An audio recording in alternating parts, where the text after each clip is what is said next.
Okay, good afternoon, council and staff, and for those that are joining with us virtually, we apologize for we've had a delay with some technical difficulties.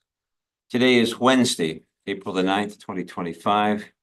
Today, as we as Canadians should stop and remember and honor the sacrifices made by those who fought in the Battle of Vimy Ridge during the First World War. Since we are now into the month of April, I would remind you it's Cancer Awareness Month. Cancer certainly touches almost everybody in this room one way or the other, whether it's them or their families or somebody that they know. I ask you to be aware of that. I extend a warm welcome to those that are joining with us virtually, as well as those present in our council chambers. I would remind everyone to ensure your communication devices are either shut off or put on vibrate.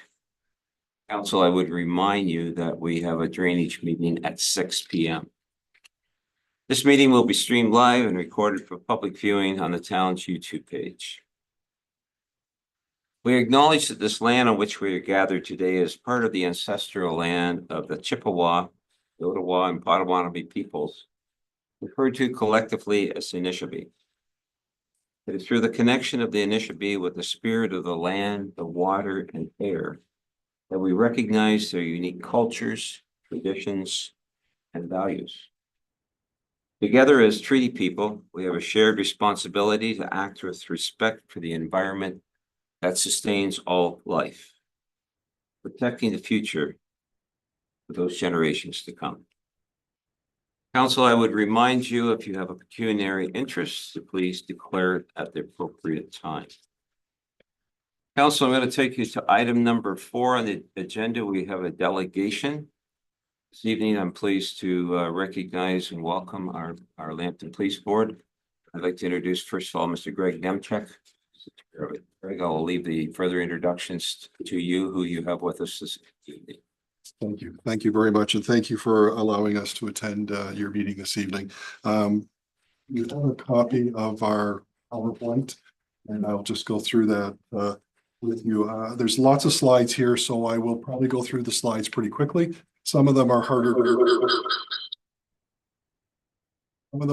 read at my end, but you'll be able to read them and questions. I'm very honored to be with other people that are on our board.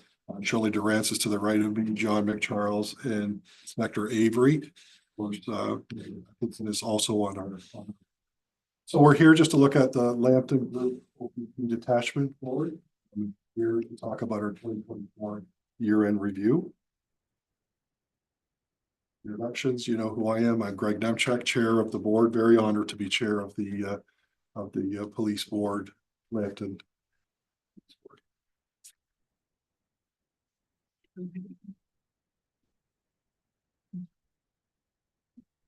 So we have 3 really two detachment boards and 1 police services board. So Lambton OPP Detachment Board, we service 9 municipalities. The Lambton Group, total of 52,294 population density of 681. 1 headquarters in Betroya on Betroya Line, and 1 community policing office in Forest, 3 reporting locations, 1 in Betroya, St. Clair, and Grand Bend. Point Edward has its own detachment board. You can read what it is there, and Sarnia Police also has their own detachment board. So we have a very large municipality that we cover and we look at, and as we go through, you'll see that.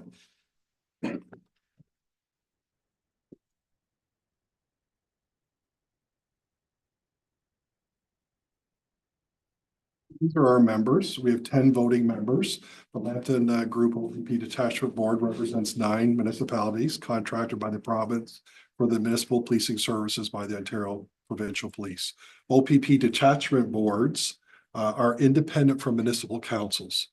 Member of the municipalities may choose under Section 33 to appoint an elected official to the detachment board, with the understanding that the elected official is not sitting as an elected official, but an appointed member representing 1 or more municipalities from the community and not political perspective. And that's what I really like about our board, is the members that sit on that come into our meetings with that in their mind, knowing that they sit as a representative of the board, and the political side of things is set aside, which I think is makes our board very unique.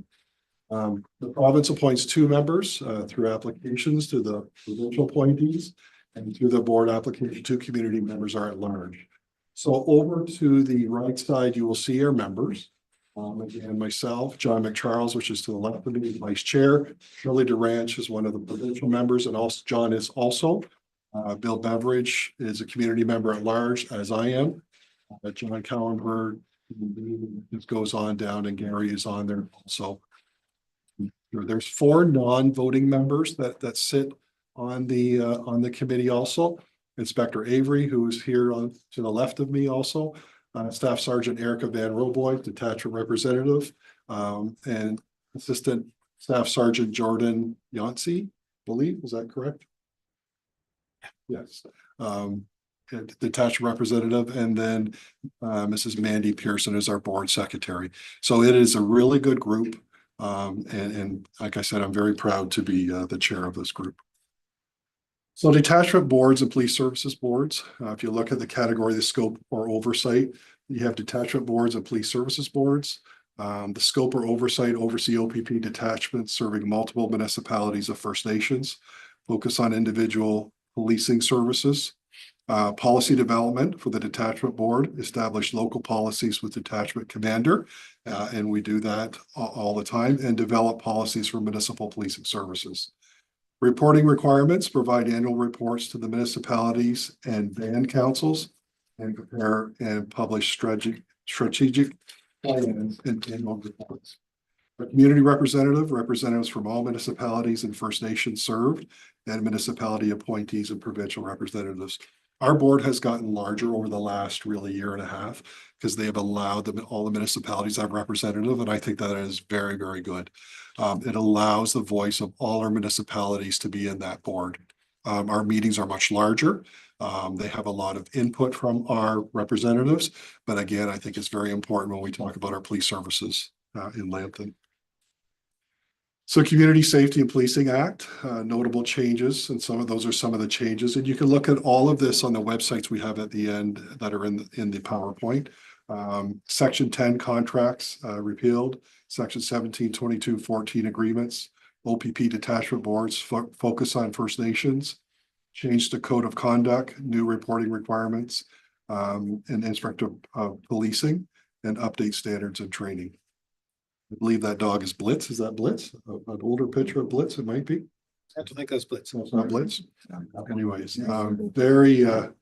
very fortunate to see the canine dogs in our detachment, and it's kind of special to me because the officer that is in charge of them, actually I coached him in football years ago, and I think his dogs are named for football. Blitz and Tackle. Blitz and Tackle. And there's one more. Anyways, I think it's just very cool and pretty amazing what these animals can. Radar, he's in Sarnia, isn't he? Radar? Radar could be in Sarnia, I'm not sure. Vader is the one from Sarnia. Yeah. Sarnia police dog. He's nothing to do with it. But amazing what they could do. One of the nicest looking cops anyway. On the slideshow. Yeah. So this is our detachment board in Petrolia, as you know. It's located just on the line there. It's where command staff reports along with the bulk of detachment of men clerk. Operation platoons work from this site. Lockup facilities, it has their breath tests and fingerprinting abilities here. Approximately 100 uniform members assigned to Lambton County. And there are 3 reporting locations in the county: Grand Bend, Corunna, and Point Edward. This is a picture of the site that is in Forest that is shared with the EMS building. So it shares space with Lambton EMS, equipment technology to allow officers to complete reports, paperwork while remaining in the community. And the site maintains an officer's presence in Forest following the closing of the Forest attachment in 2017.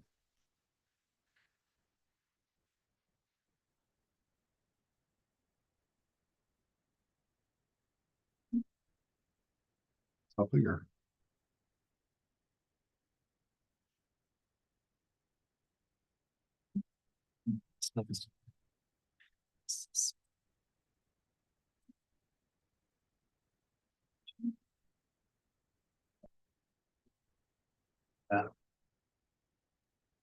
Sorry, Adam, I don't know if I did something here. It might be me. I don't know what I did. There there. you go. Stating the system. Don't. Just close that box.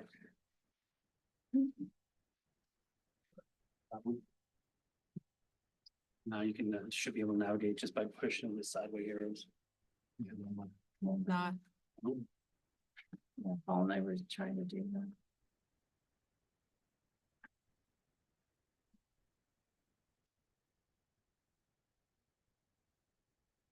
There we go. So select it on. So now we start getting into the smaller slides, and I do apologize. It's hard to read some of them, but if you look at the population area, the largest population is St. Clair, Lambton Shores, Plympton-Wyoming.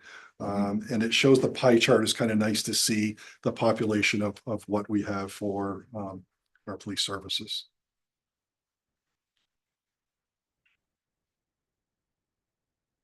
The largest area to cover is Don, Euphemia, Brook, Alveston, and Enniskillen.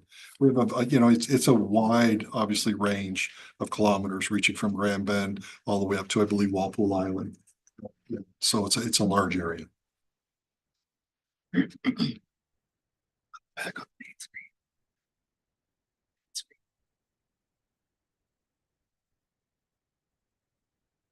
This gets into the member municipality expense shares. And with a larger, obviously the larger population, the shares are higher percentage. So you see municipality Lambton Shores at 29.63. Township of Plympton-Wyoming is 12.73.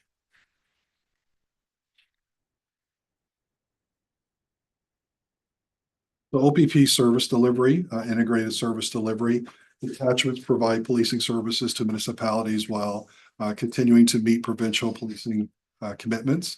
All officer activity is tracked using the daily activity reporting (DAR) system to ensure accurate municipal billing, and benefits of municipalities, enhance flexibility, economies of scale, justice policing strategies, and engage in partners with agencies outside municipal boundaries. So this is just a pie chart, kind of gives you a pyramid of the 2025 municipal cost recovery under the OPP billing model.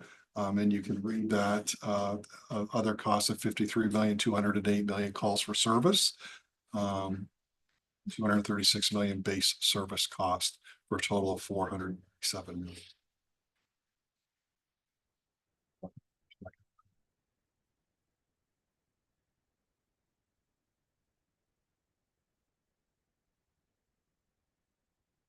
This is kind of important. A municipality OPP policing pays approximately 399 per household. Community municipal policing pays approximately 900 per household.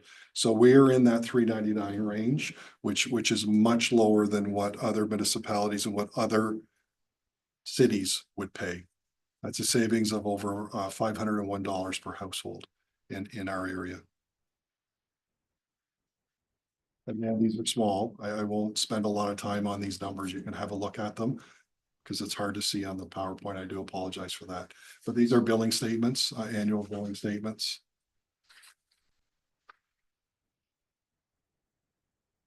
So we know that this year, the expenses went up pretty hard for the municipalities for police servicing. And there's a number of reasons why that happened. Again, it's all in that website. You can look at the billing. You'll see the website where it says the billing services and how they adjusted to that. But we received $2 million from the province for each municipality to offset the cost of 2025. We hope as a police board that they move forward and do that again. And we've requested that continues to help offset the cost for municipalities because we know that it was quite a large increase this year. So year-end adjustments, overtime salaries and benefits rates, port security. If we look at the side here, why was the increase? There's a number of reasons. And there's a number of reasons after we came out of our COVID days where collective agreements were ratified, and collective agreements ratified with the police services because said they went zero for several years with zero increases in pay. So that's a piece of it. More officers keeping the province well patrolled and safe, which is very important, I think, And Inspector Avery could talk more about that, but they've hired a lot more officers, right, with the OPP. And that has increased costs, but it allows us to be so much safer with the more officers that are on the roads. So we're fortunate that way. And with more officers, there's additional training of vehicles and equipment. So it all comes. The number one reason is the implementation of recommendations in response to the Governor General's audit report. And you can see that that will be a full report can be found online, the Office of the Auditor General.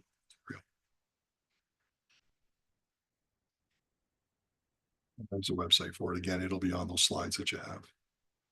Again, this is very, very small, so I won't go through a lot of that. Sorry.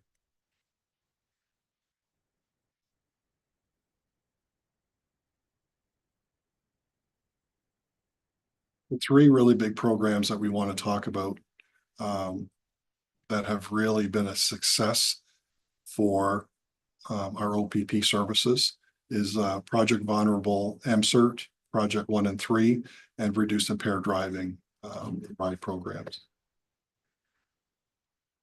Do you talk about any of that, or do you? Like, you can carry on. I can talk about that when I get there. Okay. All right. So if we look at what this is, the Mobile Crisis Response Team, MCERT project that's enabled an additional mobile crisis nurse to travel with the officers. So there are three that we have nurses with a program.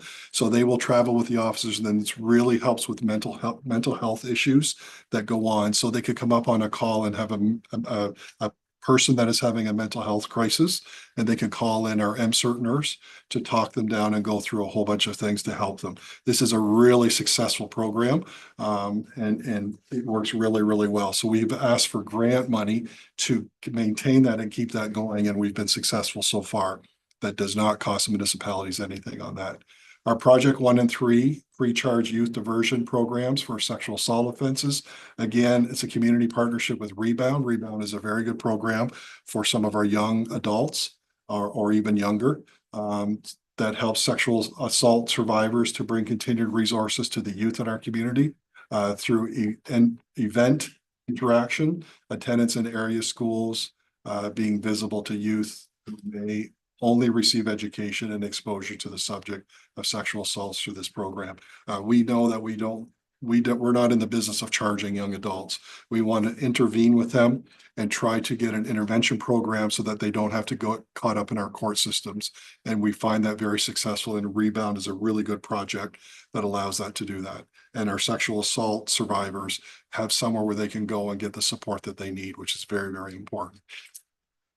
Reduced impaired driving. The bottom line, really, it kind of upsets me a little bit when I look at that and say, you know, did you know that Lambton has the highest rate of impaired driving in the province? Impaired driving is crazy. It's very high. It's very sad in today's world that we see that this is still going on. Our ride programs, what our officers do, are truly amazing. They've had some really good results with it. And we have talked at the municipal level all the way up to the province level to try to get impaired driving under control. And we hope that our municipalities talk to their communities and say, this needs to be get under control. This needs to stop because our numbers are high.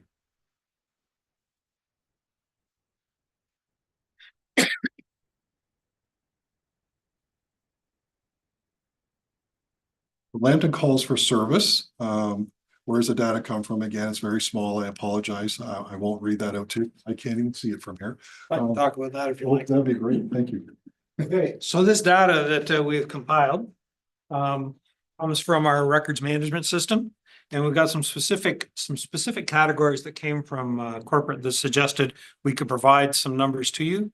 So you would have seen those in the presentation that was forwarded. It has some, I'm going to touch on several Lambton specific things that I think would be relevant to tell you about, because I look at the numbers, they kind of glaze me over. So I'm like, what is the interesting thing that's actually happening? So I'm going to tell you about the numbers and throw in some additional numbers. So we're just talking, Greg was just talking a couple of minutes ago about the impaired driving, and we certainly have an impaired driving problem in the county, and you're going to see some of that coming up. But just touching specifically on Plympton-Wyoming, in the last 3 years, we've had 29 impaired drivers come out of Plympton and Wyoming. The bulk of them being obviously in the township part of Plympton, Wyoming, if I might. And what is more concerning, not only is that there's big numbers in the volume, we're seeing large numbers in the readings. We're seeing people at 200, 300, and remembering the legal limit is 80. We're seeing huge numbers. And we actually had a crash just this past weekend with someone, very high numbers, just under 200, with an infant in the car. And they crashed and rolled over. It's not a good situation. So we're pressuring the public, and I'm influencing our folks to go out and run several ride programs per shift. And it's we're having success in the enforcement, if you can call it that. I wish that our enforcement was not being successful. We are finding lots of people that are impaired driving. I wish people would get the message and not. So back to the data that's coming forward. Niche RMS is what we file all of our reports under. If there's a call for service, that's how we record the data, who, what, where, and when. And it incorporates things like charges, warnings, and all the details on the offense. So when I prepared this, I took a look and I broke it down. So you have to do a little bit of math, maybe kitchen table math, as Mandy calls it, between the township and Wyoming. Normally, that's what I've done in the past. Is I've selected occurrences to tell you all about. This time I didn't really do that. I took it off the suggested corporate. So just looking at the total number of overall charges. I can let you look at the percentages. We're up a little bit in the town of Wyoming, or the village of Wyoming. Jack Clark would not like me, or Jack Sterling would not like me calling it a town. Up 113% over the past few years. So this would be both criminal code and provincial statutes. So things like the Highway Traffic Act, traffic tickets, or of course you can see the other criminal code offenses. Motor vehicle collisions, much the same, divided between Plympton and Township and Wyoming. And these are a little bit more encouraging. We're seeing some downward trends on the types of collisions and on the number of collisions. In the village, we're down 73%, which I think is encouraging over the last few years in 2024. Fatalities, and I apologize because I tried to figure out how to make this bigger, and I actually hoped it'd be better on the bigger screen, but it's not. Fatalities are not are reflective, I believe, of the same data that we were looking at on the motor vehicle collisions. Although, if you can see it and zoom into it on your screens, you'll be able to see that it includes stats like motorized snow vehicles as well as car crashes. Violent crimes we have a downward trend, or an upward trend, I guess, in Wyoming. And as Greg was mentioning, I apologize for the way these stats look. You have to really zoom in to be able to read them. Property crimes, we have a street crimes unit that is responsible for the results that you see here that are a downward trend. They are responsible for street level drugs and for property crimes offenses. So things like B&Es, drug trafficking, drug possession, not so much anymore with a bunch of legalization that has happened.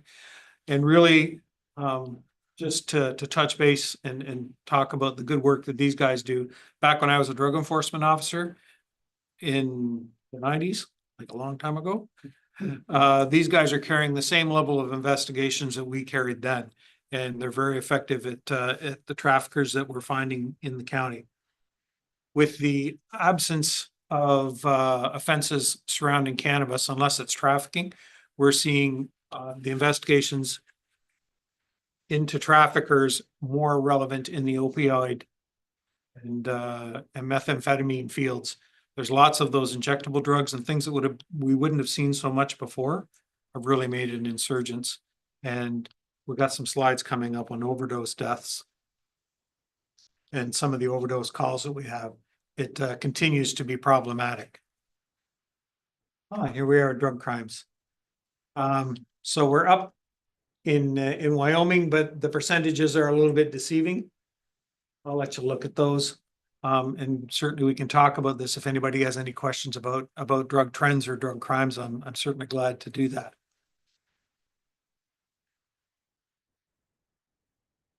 Overdose deaths. This part of the county does not see so many overdoses, fatal or otherwise. There are other parts of the county that are huge. I know we were doing a comparison, and I believe looking at the general county, we have some other communities that are up 300%. Unfortunately, Plympton-Wyoming is not one of those places. We are seeing some drug usage of that nature, but certainly not like other places. Mental Health Act calls, and Greg touched briefly on our MCERT team. We're seeing reduction in wait times if we have to apprehend someone going to the hospital. We'd have officers tied up for hours and hours. We're less than 90 minutes to have somebody seen by a doctor, and they can get our guys back out on the road. So we're seeing that the MCERT teams are being very, very effective. And the provincial government has been funding that program through grants. And I don't see them ceasing that. And we certainly are looking to build it. We are looking to get 24/7 coverage. We don't have that currently full-time. We've been supplementing with a second grant they gave us so that the Canadian Mental Health Association people that ride with us, sometimes they come in on overtime to ride with our members so that we have somebody with that training at all times. Not that we can't talk to people with mental health issues, but certainly somebody that is a civilian and not a uniform quite often be easier for someone that's in crisis to speak with. The trends are looking like they're on a downward trend in both Plympton and Wyoming, but I think that may be as a result of follow-up. So we have less calls for service because if we interact with an individual that's having an issue, our partners from CMHA can refer people in crisis to the appropriate resources, and we do follow-up. So that wouldn't generate another call for service. It would be preventing calls for service by addressing the issues in advance. Talking about warnings, it looks like the poor people in Plympton are not getting so many warnings as the people in Wyoming. But I think those are positive interactions. When you have a warning, so long as we're having an interaction, I think that it's helpful in curbing poor behavior, be it poor driving behavior or whatever the warning may be.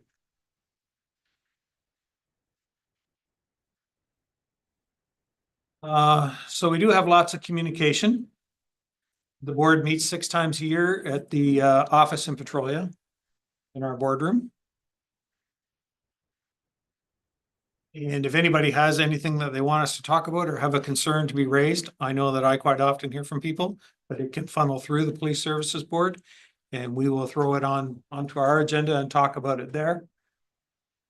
And of course, our meeting minutes go out to each council. Excuse me. And Mandy shares a whole bunch of information.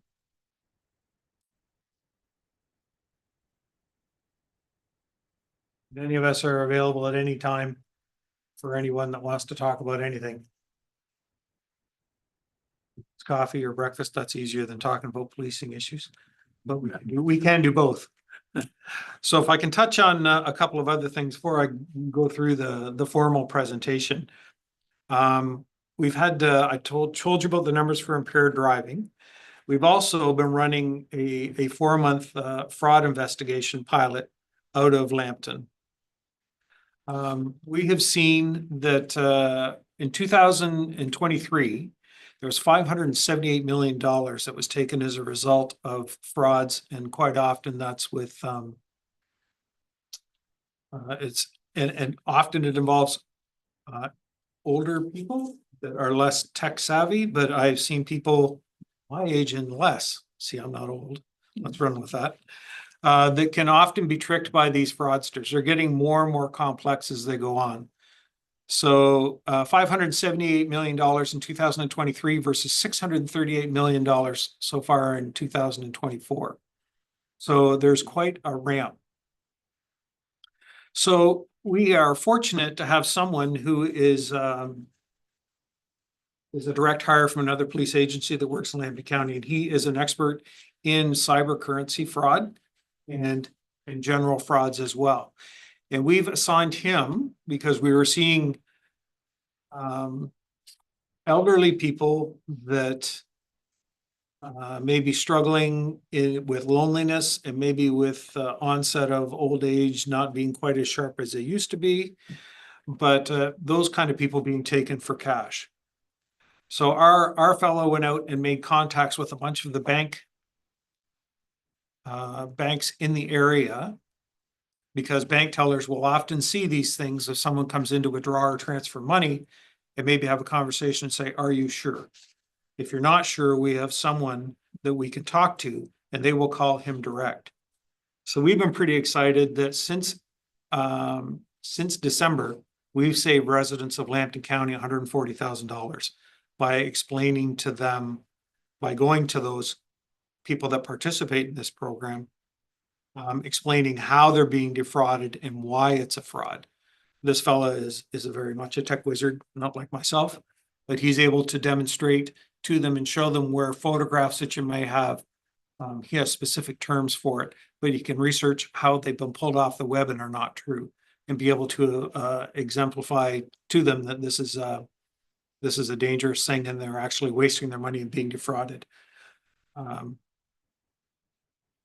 I know of someone just outside of the county that their mom is in her 80s, and she was convinced that she gave cash to fraudsters on 4 separate occasions, thinking they were the police. And they would be brave enough or bold enough to show up at her apartment and actually receive the cash in a brown envelope and don't tell anyone. Okay, so I'm not telling anyone because the police asked me not to. It's like, oh my goodness, this is a fraud. I do know that I got a call. I was in a meeting similar to this from a resident of Plympton-Wyoming, and had to go, and it was the bail scam fraud. And they were convinced that their family member was being held in custody, and they needed to give their visa to give $10,000 to get that person out on bail. And they're like, I'm going to do it. I said, no, I'll be there in 5 minutes. Don't. We were able to work through it and get it stopped and prove that it was actually a fraud. But the fraudsters really play on people's heartstrings and their emotions.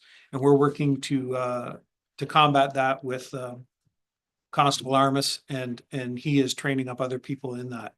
We're looking for more buy-in from our financial institutions, and we're going to be approaching them to do that.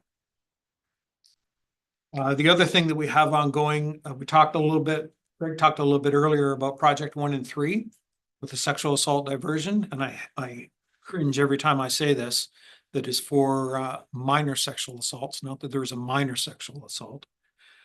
But this is for young people that have no criminal record and does not involve more serious offenses. So if it's like a touching offense and there's no previous history, these people those offenders would be able to go through a diversion program.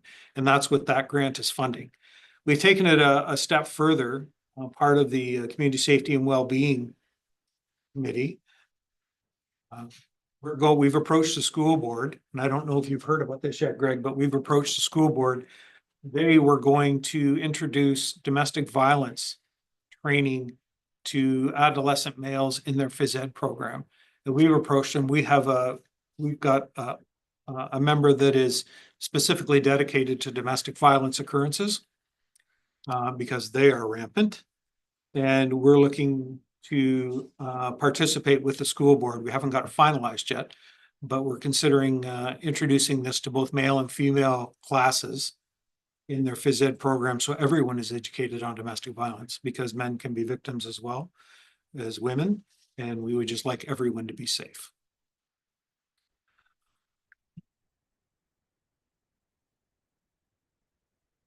So those are my Lambton highlights for you. Anybody that has any questions about the numbers and the billing stuff, I can help you as best I can. But if you have burning questions, you can contact the Municipal Policing Bureau and their numbers are up there.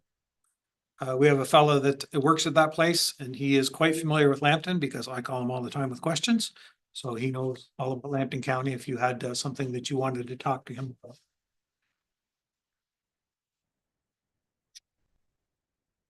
I think that's it for our official presentation. I'm trying to get through on time for you. Does anybody have any questions or anything they'd like to chat about? Any questions for Inspector Avery or for Mr. Nemchek? Dr. Rodriguez? Good question. For the reporting centers, are there limited times where people can utilize those? The collision reporting centers? Collision reporting centers? Is that what they're just for, like the one in Forest? No, so the location in Forest is a community policing office. Community policing, do those have limited hours? Well, we use them 24 hours a day. That's not a place that you would call in. All police, if you needed police for something, you would call the comm center, the 1-888 number, 1-888-310-1122. And you could meet an officer at that location or the officer would come to you, but it's really a place for them if they, they have computers and equipment in their car. Sometimes it's good to get out of the car and be able to do reports. This keeps them more central to that part of the county and able to work there. And for impaired, it is sad, and I just want to comment that it is sad to see that. I lost a 4-month-old to an impaired nephew, to an impaired driver, so it is sad to see that it's still continuing. Of the, I believe you said 29 impaired here? Yes. How many were local residents? That I don't have sourced for you. I would have to look into that more if that's something that you wanted. I broke it down so that there's 6 that were arrested in Wyoming and 23 in the township. It's just, I just want to be careful that we aren't giving the perception that we have a high rate of impaired drivers that live in jurisdiction necessarily. Quite often impaired drivers can be out of their jurisdiction. They can be transient, you bet. I think that is something to be aware of, but we all need to drive as safely as possible. That's always goes without saying, but I think those stats mean that we should be double vigilant. For sure. Thank you. Any further questions? Councilor Wilvet? Just one question on, your report says that the province gave $2 million to be received for each municipality. Is that what you received for each and every municipality in Lambton? The 2 million? We don't pay that much to the OPP. I'm not sure what our rate is, 1 per year or something like I that. think that's for Lambton County. 2 million to Lambton. Oh, 2 million was credited back to Lambton County. okay, because it says 2 million received from the province to each municipality. Well, each, Total. yes, and like total for Lambton, 2 That'll be the million. board. Yes, each board in Lambton, that's a good play. Each board in Ontario got a 2 million credit. Ours was 2 million for Lambton County Board. That's separate from Sarnia. That explains it better. Thanks for your report. Good report. Anything further? Just real quick, Councilor Van Cleven. Mr. Mayor. Thank you, Inspector Avery. Wonder if you could speak briefly to catch and release, or where the punishment doesn't meet the crime. So you folks and your team are working so hard, and often it's thwarted by insufficient punishments, which is hard on police force, I have to believe, and equally hard on a community. I don't know if you can speak to that at all, or. Well, kind of a little bit. Yeah. So I think that the courts do what the courts do. We don't control that. If you're unhappy with that, I think you folks are in a better position to address it than I. We certainly have, the OPP in general has a bail management program that they are seriously tracking offenders. There's a couple high profile trials ongoing right now. and they're in the media about people that were on bail that have committed horrific offenses.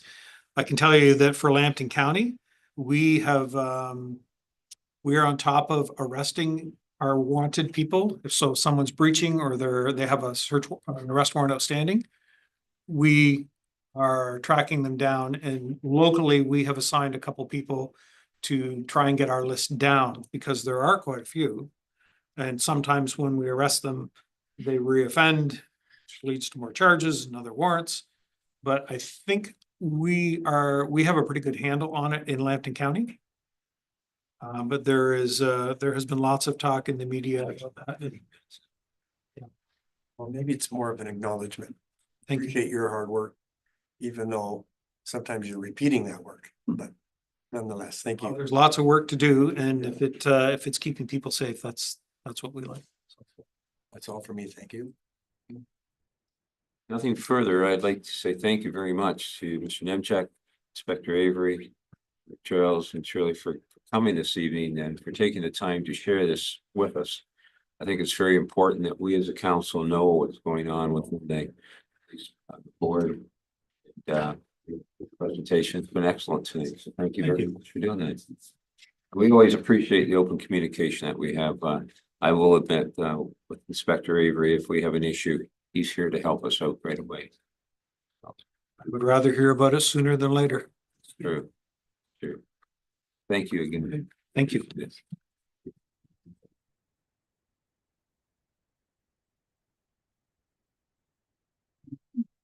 You guys want to head out now, you're more than welcome to. Well, Thank you very much. unless you want to stay, it's a great. We have a great drainage meeting coming. It'll be exciting. I heard it rains and it's always costing me money.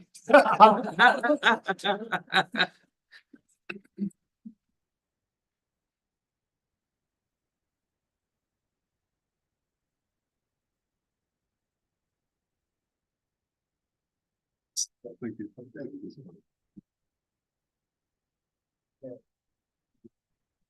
Mr. Mayor, David.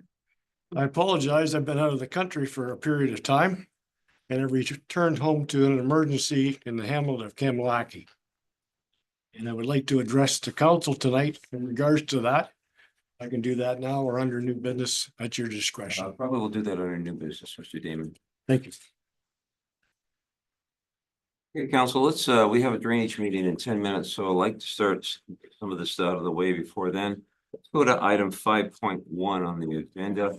I have motion by Councilor Wolvette, seconded by Councilor Rodriguez.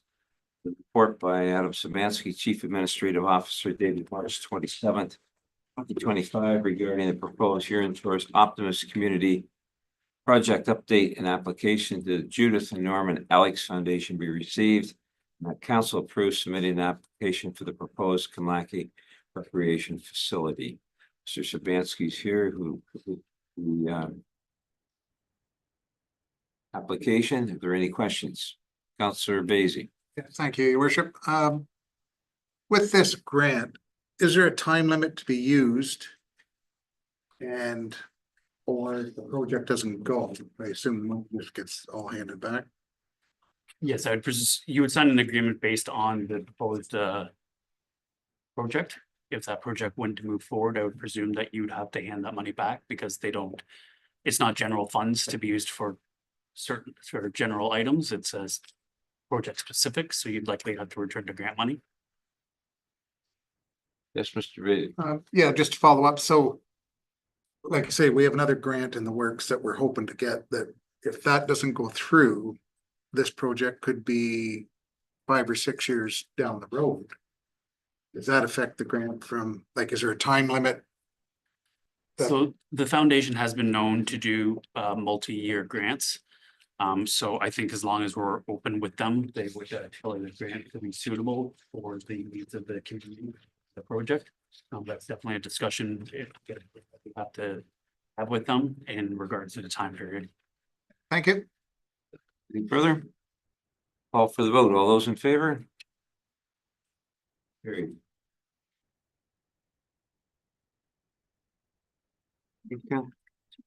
Is Councilor Bolgen online?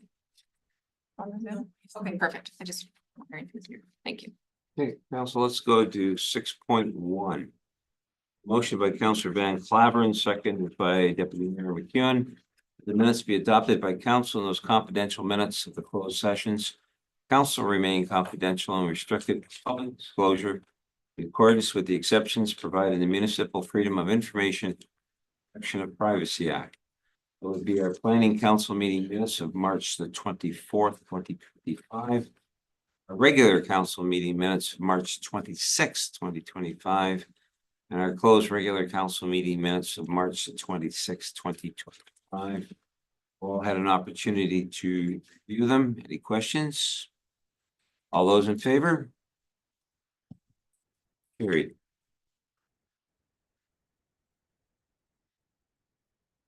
Okay, 6.2. We have a motion by Councillor Basie, seconded by Councillor Rodriguez, that the minutes be adopted by council and those confidential minutes of the closed sessions remain confidential and restricted from public disclosure in accordance with the exemptions provided in the Municipal Freedom of Information and Protection of Privacy Act. That would be the Environmental Service Committee meeting of the 13th of March, 2025.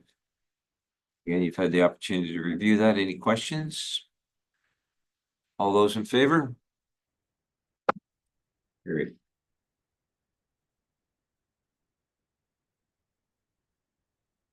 Okay, let's go to 6.3, Councilors Report. We'll start with Mr. Vasey. We had, you were off to Ogra this week, weren't you? This past week? Did you learn anything? Is that a question or a statement? No, the only thing was a committee of adjustment last night. Pretty simple, one that had come back that you pushed off, so that's all I have to report. Rodriguez? Couple of things, into the farm safety information night down here at the ag buildings, traffic studies, safety on the roads, certainly had an environmental meeting, and of course, one of the big topics there, certainly the amount of water that came down throughout the province. And I attended the Ontario Good Roads under the direct supervision of Paul. And so it was a very great event, and went to sat in on a few studies there on street designs, sidewalks, bicycle trails. Very interesting. Good couple of days. That's all I had. Mr. Van Claveren? I can report that we've, the drainage committee has been busy. There's always seems to be ongoing drainage projects and various meetings in that regard. And again, yes, and we'll probably hear more of that tonight in regards to some heavy rains and preparing for some of these 100-year rains, floods, events. So if I remember correctly, maybe it was 20 years ago, we had one like, not 100, just 20. right. Well, I think the 100-year rains are coming a little quicker. Maybe. Okay, That's all I have That's to it? report. Thank you. Mr. Barrett? Thank you, Deputy. Not too much for me. I did attend the doctor recruitment meeting last week, and just as an FYI for you, it appears there's discussions underway that the ER in Petrolia will be under the direction of the ER from Sarnia, and they're looking at bringing a hospitalist into Petrolia to be the doctor on the floor, similar to what they have working in the Sarnia hospital. So that discussion is underway right now. And then on the 24th of the month, they're having a breakfast to recognize and show their appreciation to all the doctors for the work that they do in the community. It's a yearly thing that they have. So that's about all I have. Deputy, how about you? Nothing, thank you. Okay. Let's go to 8.1. And then if we're that one done, we're going to take a break for the drainage meeting. So 8.1, I have a motion by Deputy Mayor McEwen, seconded by Councillor Van Claveren, that a report prepared by Paul De Silva, Director of Public Works, dated March 28th, 2025, regarding the Confederation Line Phase 2 reconstruction tender results and recommendation be received with the tender. The tender from the Clark Construction Incorporated for $1,119,200. Plus HST be accepted in bylaw 30 of 2025 be taken as been read 3 times and finally passed, and the mayor and clerk be authorized to sign said bylaw accordingly. Mr. Silva's here for his report. Any questions? Councilor Vacy? Yes, have we used Clark before? Doesn't ring a bell to me. Mr. De Silva? Through your worship, yeah, they've done work here for the town in the past. I also have quite a bit of personal experience with them. In former roles, and they're a reputable contractor, so we would have no hesitation in recommending them. Yep. Any further, all those in favor? Carried. Okay, council, we're gonna take a short break. We're gonna go to the drainage meeting at 6 o'clock. Councilor Van Claveren, I'll be turning it over to you. Do you have, you need everybody for these ones? Yeah. Okay. You need the gavel? I might reach for it if I do, yeah. Right? When will you be starting with? I think I'm gonna do the McCall O'Donnell first. Is that right, Liz? These 6 are o'clock. correct. I think the edits for. They're first on the agenda, but they're scheduled for the same time. Okay, council will be back in 3 minutes, please.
Everyone.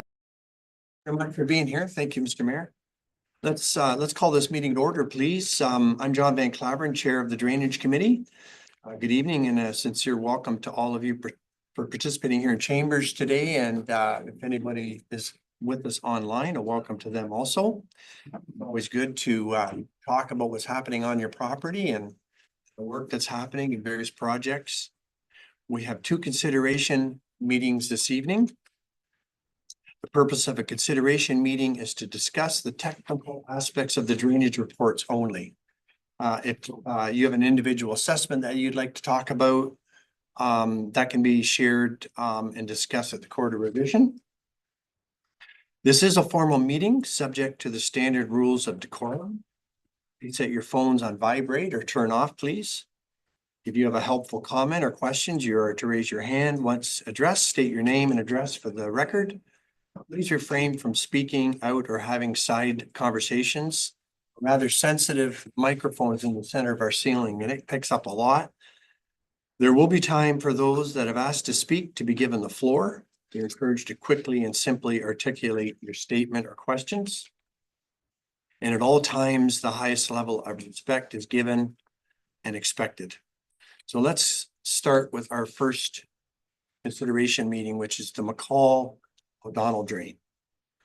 At this time, I ask if you have a declaration of pecuniary interest or conflict of interest that you declare it now, please. And once again, the purpose of this consideration meeting is to discuss the technical aspects of the drainage report dated March 21st, 2025 for the McCall-O'Donnell drain. If there are any assessment concerns, once again, those will be addressed at the Court of Revision. Allow me to introduce council and staff. Members of council, our Mayor Gary Atkinson, our Deputy Mayor Nanny McEwen, Councillors Bob Wolvette, Kristen Rodriguez, Mike Vasey, and absent is Alex Bojan, but he might be online, possibly. He's not. Our clerk, Aaron Korchek, is not sitting with us, but we do have our drainage clerk, Jessica Wilson, our CAO, Adam Sabansky, drainage and engineering coordinator, Elizabeth Cummings, our Director of Public Works, Paul Da Silva. Our treasurer was here, but is no longer our executive assistant, Diane Gould-Brown. Mr. Warner is our engineer on the project, and I'll turn it over to him now for his report. Thank you. Through the chair, I'll give a brief overview of the report and then make myself available for any comments or questions from council or landowners. So the Nicole O'Donnell drain report has been prepared under Section 78 Drainage Act. So the original request on the drain was the enclosure of the drain on the property with roll number 30-246. At the on-site meeting, multiple landowners expressed concerns with the drain downstream of Douglas Line and requested that it be investigated for replacement. The report therefore proposes a new 825 millimeter diameter tile drain from Douglas Line to the outlet in Highland Creek, complete with catch basins and enclosure of the open channel downstream of Utoxer Road. As discussed at a previous council meeting, the St. Clair Region Conservation Authority has guidelines for which enclosures cannot be approved at the staff level. As this enclosure has an area of over 125 hectares upstream, a board hearing was required to be determined if a permit would be granted for the enclosure. On December 17th, 2024, a board hearing was held where approval was granted with conditions of more flow information and details on the outlet. This information has been provided and a permit has been granted as contained in the report. The total estimated cost for the project is $291,266. The report also includes a detailed breakdown of the allowances and assessments, provisions for maintenance, working areas, drawings, and construction specifications. At this time, I'm available for any comments or questions. Any questions from those in the gallery? Yes, sir. Can I be the first one? Please, I was hoping you I gotta would. stand up. Yes, and your name, please. Don Van Oss. Don Van Oss, lot 27, concession 13, I believe. With this McCall O'Donnell drain in question, we put that in 95. I was part of that then, and so were all these gentlemen here sitting. The concern I have of that drain, we put it across the Utoxer side road, but we tied in the McLaren drain to it. And at that time, we noticed that it wasn't. It was two different drains. So the McLaren drain is a very strong drain, a lot of fall. Our McCall drain is basically. There's basically the minimum fall on it. So it comes into a catch basin on the corner just off Douglas. And I find it over. I should say, the McLaren overwhelms it when we get like a rainfall we had a week ago. So I appreciate what you've done, the work you've done in the study, but I'm gonna suggest what I think you should do as a landowner. That McCall drain should keep going across the side road, you talk, sir, with the drain that's in there. I would take the McLaren drain out of the catch basin, put a separate drain in for the McLaren. Okay? Keep the south water in the McLaren off the road allowance and put the north road allowance in the McConnell. And then have them two separate. Then we don't have the issue of a strong drain and a weak drain. In an event like we had a week ago. I think that would suffice a few things, and I bet you it'll be a lot cheaper in the long run. So your drain that you're talking about winning or putting it together, it doesn't have to be as big. Yeah, Warner, can you? yeah, so through the chair, so the drain was designed for the 1.5 coefficient for the entire watershed. So what we did is design it for the entire watershed, and we're leaving the existing drain that was done in 1995 as part of it's being abandoned as part of the municipal drain, but it's remaining in place connected to the drain for additional capacity. If it were to remain as part of the drainage works, there would be portions of the proposed works that wouldn't be eligible for grant because it's providing a level of service above that 1.5 coefficient. Certainly that's an option. A lot of the time when you're installing the tile to put it a few sizes smaller, there's not a large cost savings, so that wouldn't be my recommendation at this time, but we can proceed based on council's direction. Is everybody clear about what I'm explaining? Sure. So you explained that, that was great. Mr. Warner had an explanation too. What do you think of that explanation? Well, you're talking about grants. Yeah, That's what you're yeah, talking so about. I You're mean, talking about the resistance level of the water. yeah, through the chair, so certainly we could include the existing drains from 1995, put a smaller tile beside it, and it would meet the grantable coefficient, it would service the area better than it is now, but I think to put a larger size tile to the grantable coefficient is the recommended route forward. Thank you. Does anyone else like to comment on that? Yes, sir. Your name, please? I'm Brian Sparling, and my daughter and son-in-law, Mike and Dorinda Hornweg. So we own the property south of Douglas Line up to Utoxeter. So that drain that's going through is on our property. So my recollection and what you wrote, sir, is that the drain that's there now would be abandoned. I think that was the wording. I don't have it in front of me. And we're of the same. Yeah, It's more than an opinion. yeah. Desire Yeah. that the drain that's there now not be abandoned, but continue to take all of the water from north of Douglas. Yeah. And then the new drain take care of all the water, including the ditch water, south of Douglas. And that makes more sense to us. It's a smaller drain going in. And anything else? That's what is current in my memory. I guess I have a question. My name is Dorinda Hornweg. If we don't get the grant, what sort of a difference are we looking at? Yeah. Like, because that seems to be a factor, right? The factor is the grant. So if we don't get the grant because we go with this other idea, what happens? Yeah, so through the chair, so the grant's available for both options, I would say. Good, it's for both options. Yes. Okay.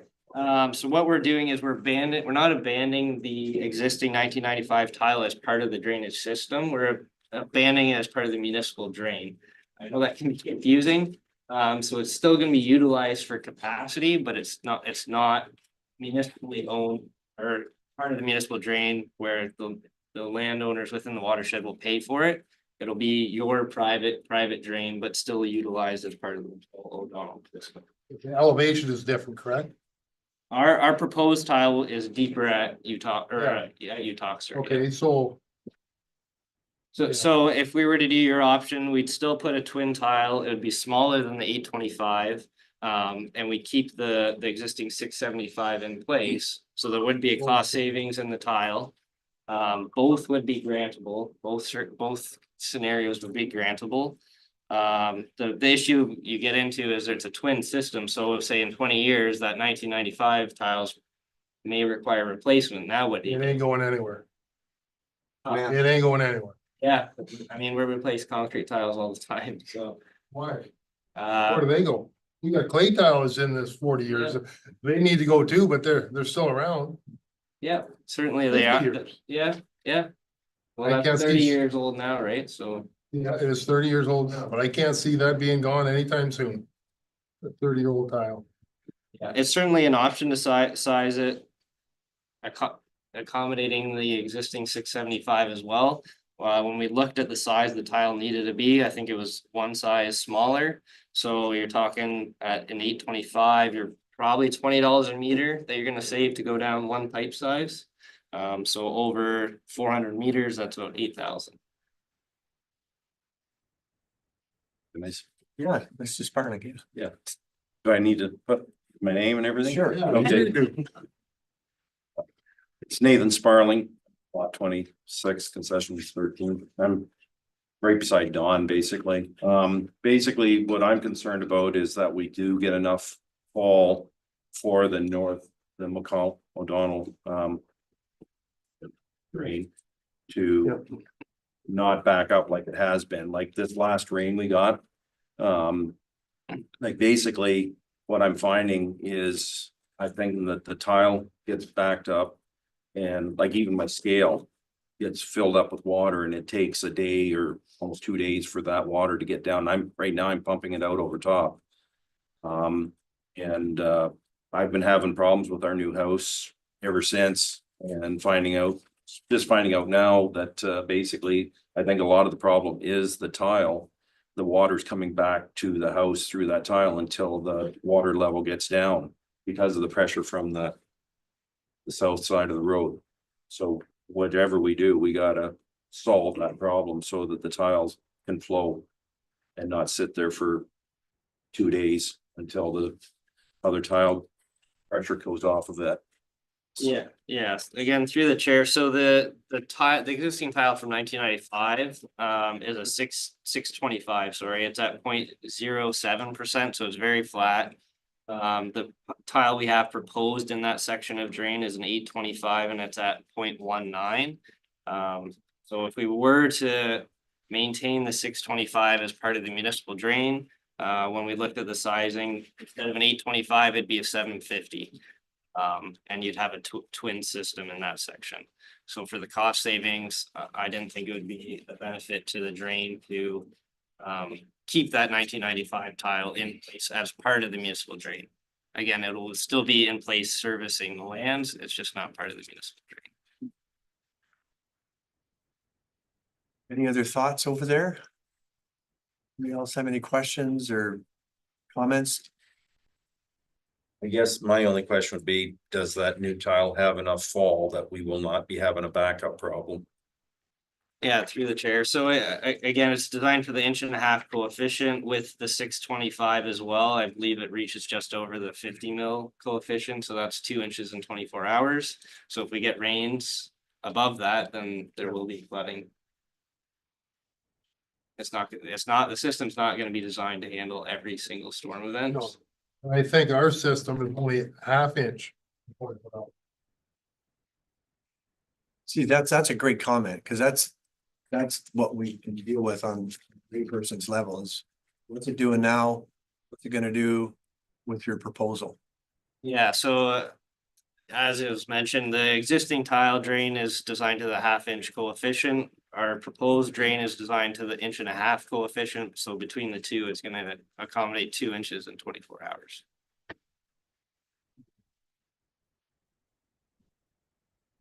Councilor Vacy.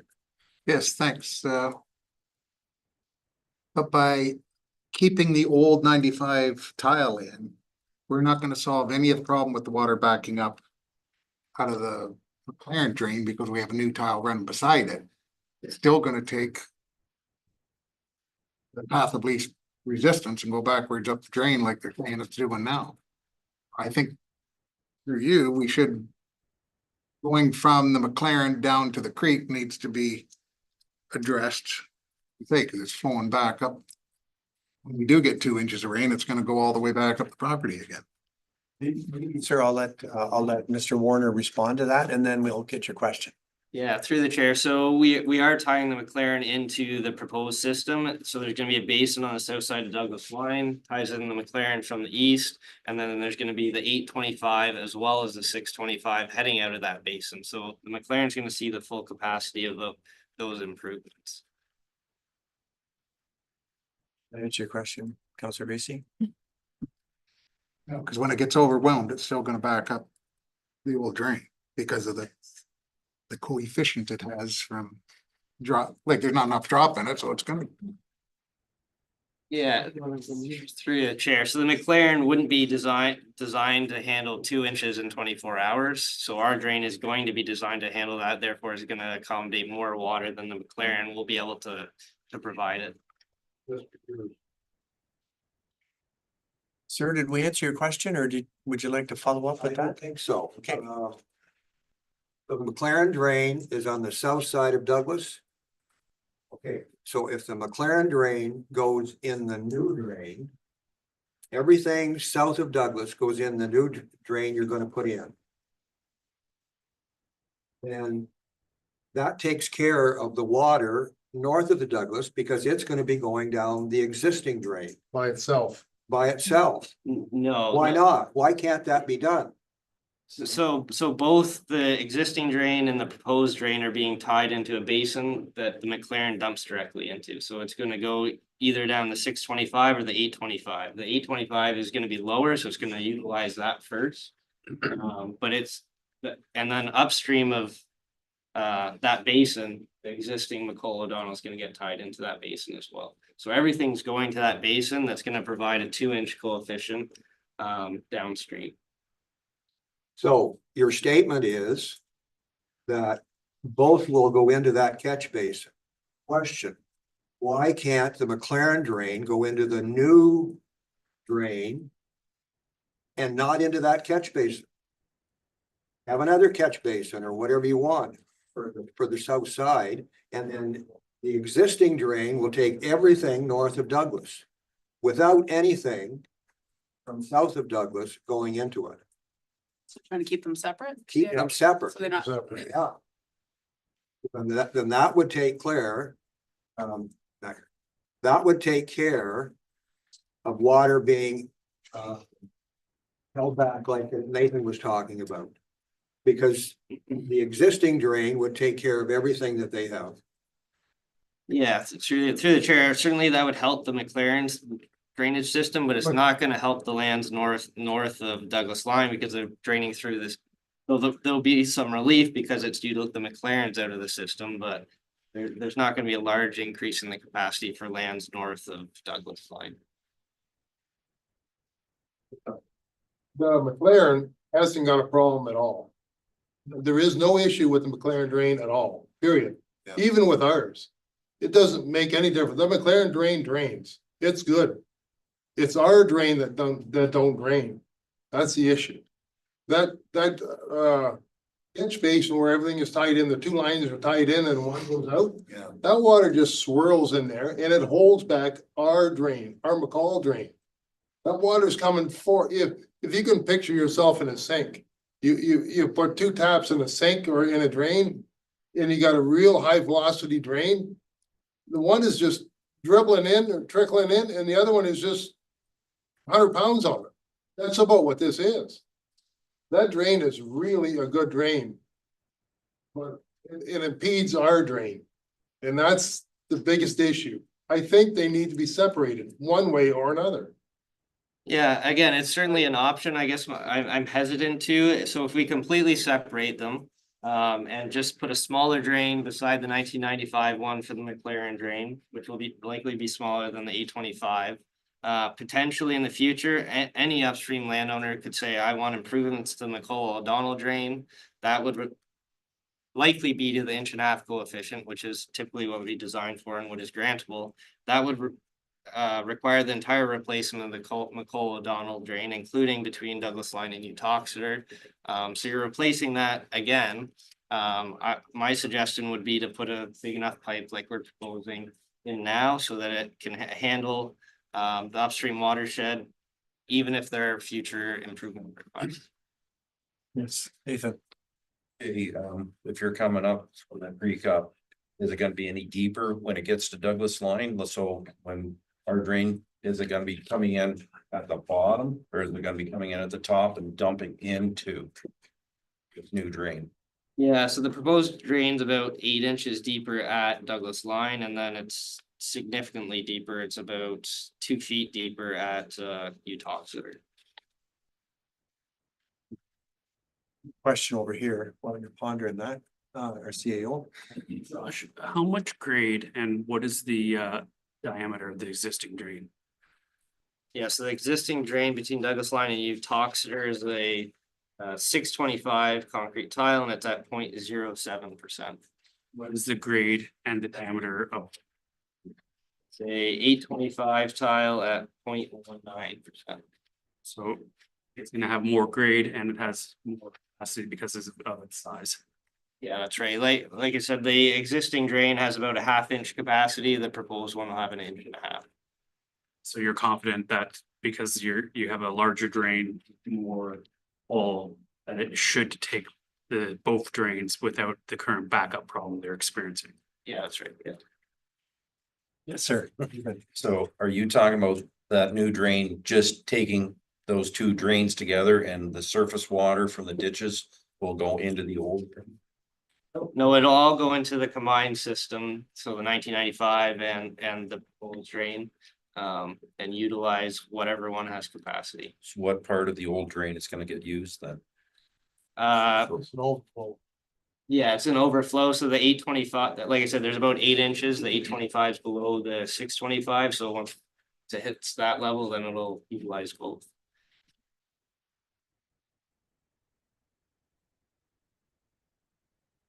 Any other questions on council? Yes. Thank you. So you're keeping both the drains, but you want to make the existing one private drain. So if it ever needed repairs down the road, it would just either be abandoned or it would be the full responsibility of the donor. There would be no municipal involvement.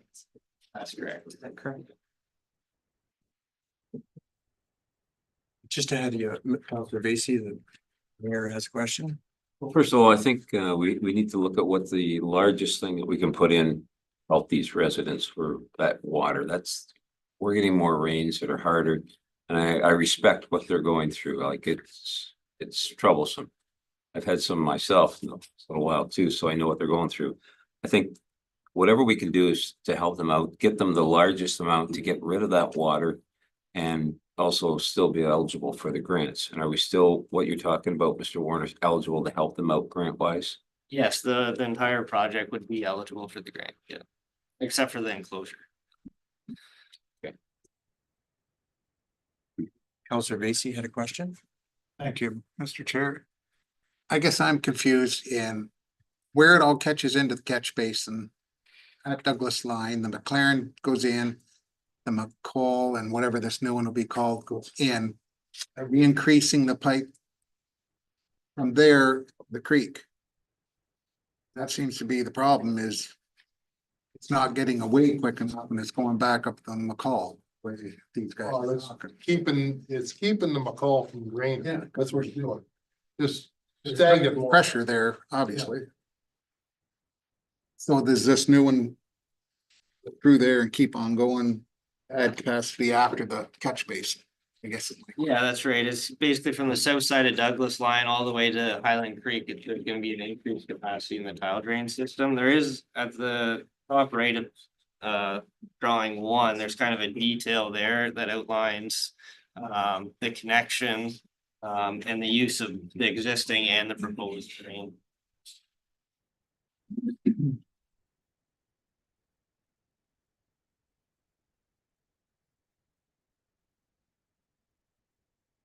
Any other questions at this point? Yes, Don. One more a question. So if we keep what I'm talking about, if we do what I'm talking about. At Utoxeter Road where the ditch begins. You're gonna have more grade on the tile, because we have to extend the McCall O'Donnell. Or you put a catch basin right there. What, no, you wouldn't want to do that either. You'd want to. What I'm proposing, you're gonna have to have two lines going to the end of the ditch where it gets filled in. Potentially. Yeah, we'd likely tie those in. Or would you tie them in Probably right east there? of Utoxeter or west, probably east, so there's not multiple road crossings, but we tie them. Yeah, east of it'd be, yeah, west, it'd be west of Utoxeter, you tie them in. East of Don't Utoxeter. wanna go into the road. Yeah, but you don't have to go to. Yeah, no, yeah, it wouldn't matter. Yeah, McConnell's already crossing the road, right? Yeah, but we have another, I mean, Yeah, our road, we would use that tile as for us, the ones that's there, and then the new one goes south of it. yeah, and then eventually it would tie into a system that's an individual tile. Okay. Downstream of Utoxeter. Okay, so let's go through that scenario. At the point where the tile dumps into the creek now. If we salvage that drain as the O'Donnell drain. That fall would be about 2 feet at the end again, so we'd have more grade on that McCall O'Donnell drain on the outlet. Yeah, just as, yeah, So that would benefit us. yeah, again, we'd have to discuss whether it would be a twin system downstream of Utoxeter or it'd be an individual tile. Obviously, an individual tile is gonna be cheaper. So if we're twinning it, then who's paying those additional costs? It would be up to the upstream watershed likely.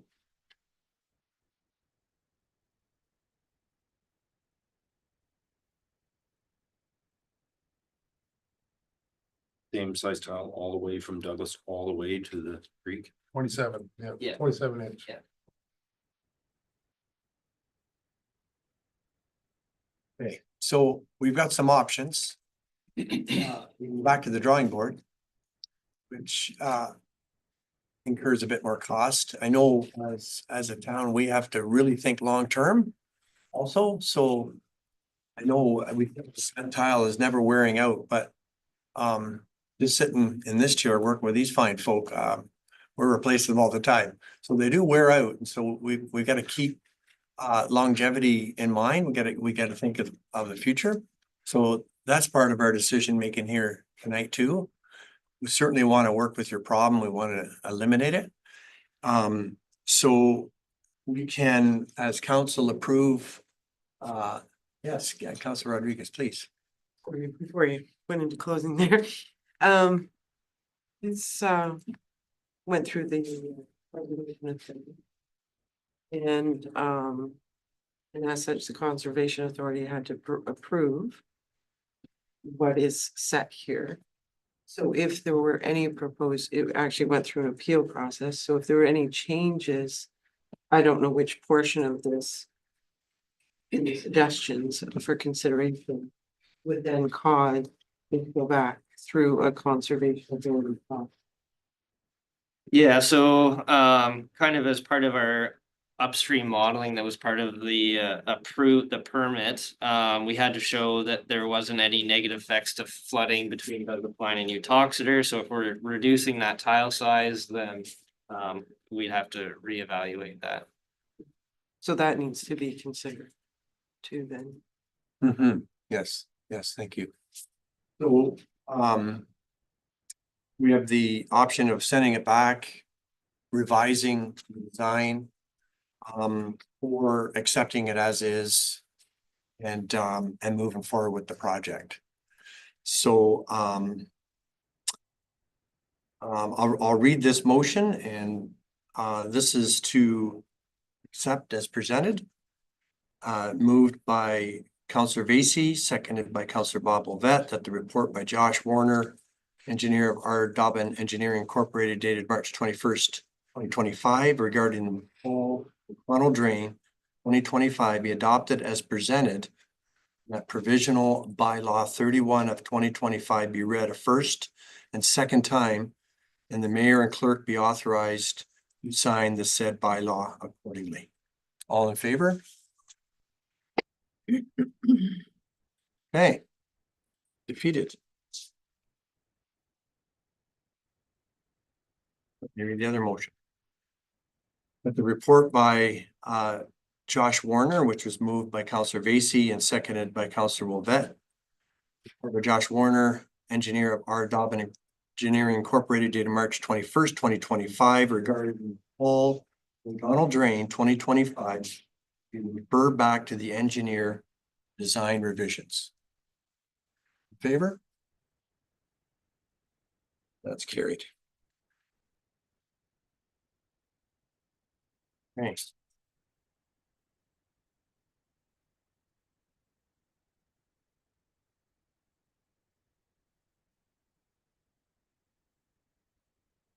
I have a motion signed by Councillor Bob Wolvette, seconded by Councillor Mike Vacy, that the consideration meeting for the McCall O'Donnell Drain be adjourned. All in favor? That's carried. Well, thanks, everyone. For fine input, I appreciate that. Warren, we've got more work to do apparently. Yeah, That's our pace.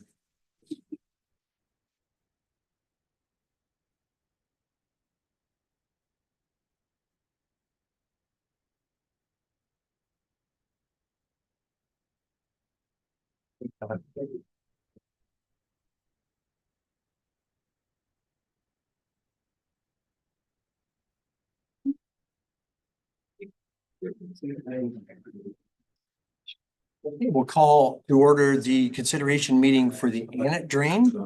Ask a question. Ask a question. Of course. What is all 25? For a while. Oh, it looks like a yeah.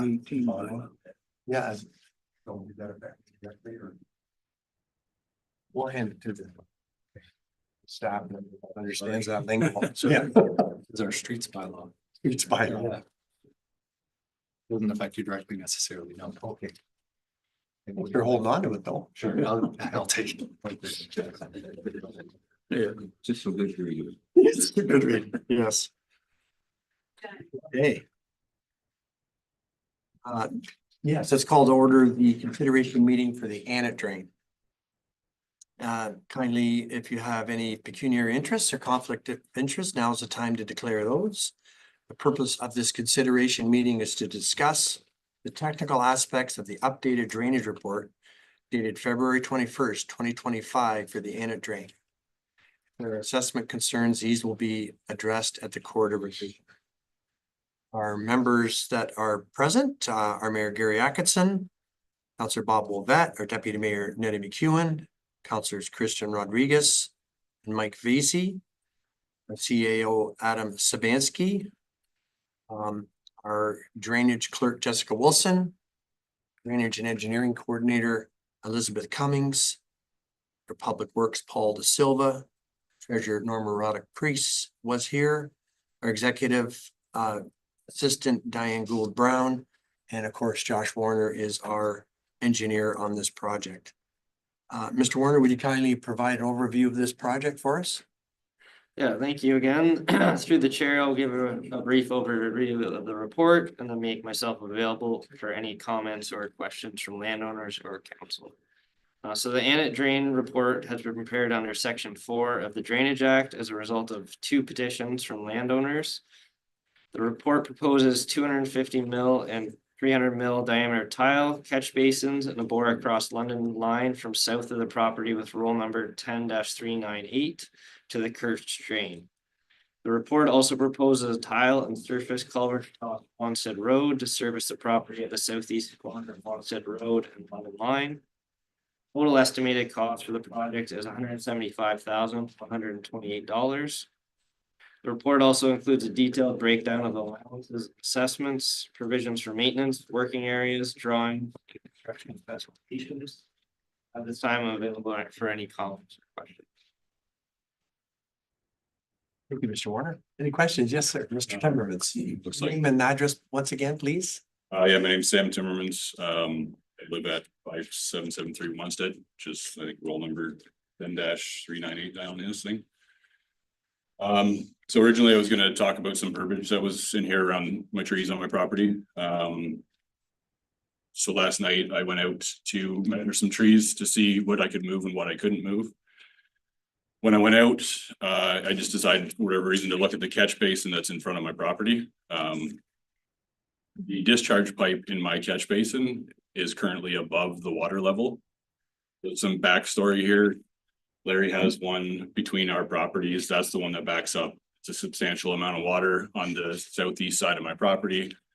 And it floods out his field. So a couple of years ago, we put in, I'll say 50-60 feet of hard pipe from the discharge of Larry's catch basin. At that time, the workers had also snaked past through my catch basin, is what I was told. So since then, I just assumed that catch basin, that system was clear, and then it was on the downstream side of my catch basin. So last night when I saw that the discharge was above the water, I went and got a shovel in my wagon. I dug the catch basin out. I couldn't see the interconnecting pipes between the 2 catch basins. I dug it out, I threw a sump pump in and I pumped it out, and there is no interconnecting pipes between those 2 catch basins. So they're independent of each other. So I called Larry. Larry came over, we looked at it together. He had taken pictures last week when the torrential downpour happened, and it would flood it out. That side of the property, probably the worst I've ever saw it. You got them. It was coming over the laneway into my front ditch. My front ditch also will take on not a lot of water. It takes on water when we get a lot of water like that. But at that time, it was still raining. Larry had pictures. The front of my yard was clear. The catch basin had evacuated that water successfully, efficiently, and that never backs up. So that was kind of confusing, but then now we realize that they're not connected and his goes somewhere else. So we did a lot of work on that section to London line. We power washed it, all that stuff. It replugged again. But my catch basin has another evacuation point. So in here, it states that these drains are private, which we had talked about previously. So when I talked to Larry, what we would like to do is to connect the hard pipe that's existing. I know where it ends because it's in the front of my yard. But I'd like to connect the hard pipe from his catch basin to my catch basin to allow that water to escape through where we thought it was already escaping through. And that's a cost that we'll schedule and execute ourselves. And then, I mean, there's no cost to anybody here, and then we don't have to go through. I think here there's another petition, but I believe that petition probably came through when we were gonna build a new drain system. So I don't know how that one interacts with ours, but I believe that if we do this, that water goes away. And there's just small cost to us to get it done. Want to speak to that? Yeah, so I mean, if Larry was one of the original petitioners, so if Larry wants to withdraw his name, he can certainly do that. And then I think probably the next step would be to reach out to the landowner that also petitioned and see what route they want to go. If they want to continue with the project or not, I'm not sure at this point, so we'd have to reach out. My question for that, I haven't seen water pile up down there. Would that petition hold up by itself if this drain system wasn't being upgraded? Yeah, so it would his petition would be valid to service his property, so it would basically start, I don't know if we can pull up the map. Basically start at that southeast corner of London Line and Wanstead Road and continue downstream, so there wouldn't be anything through your property or through Larry's property. Yeah, I just was curious if it was something, because it just said basically after the first meeting, they had put it in. So I didn't know if that was just to include into the new drain system, but that does. Yeah, so that crossing on Wanstead, that's what they petitioned for. Yeah. Yeah, so if their petition remains, we have to bring their water to sufficient outlet. So it'd still involve from the south side of London Line north.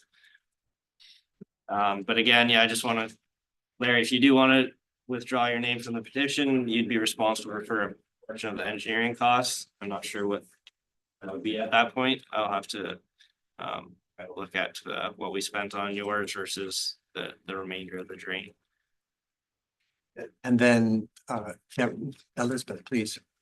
Before we got too far into. So where does your water go? There's a 4-inch big old outlet. So Where? So you still don't have a legal outlet for your water, wouldn't they already have a legal outlet? Because you don't know where that drain goes, whether it goes on road allowance or whether that's private property. I mean, it looks like it goes to Larry's field, is what I would say.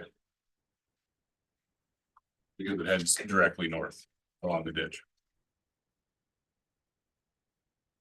It's clear. There's nothing in it. It's obviously working. And then Larry, where that north field of yours, by the corner, where does it discharge?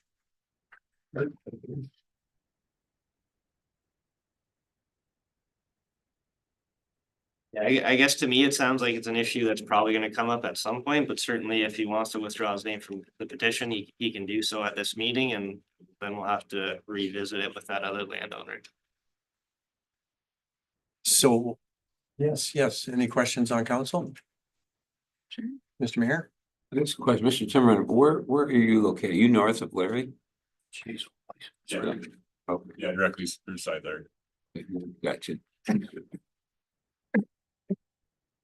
Questions on council? So, where does that leave us exactly, Elizabeth? Do we? Your worship. Well, I guess actually you're the chair, so through you. Josh is correct, absolutely, that Mr. Annan can withdraw his name from the petition, which would make it not valid. We'd have to circle back with the other landowner. I'm not sure that that's maybe prudent at this point before we have other discussions, because as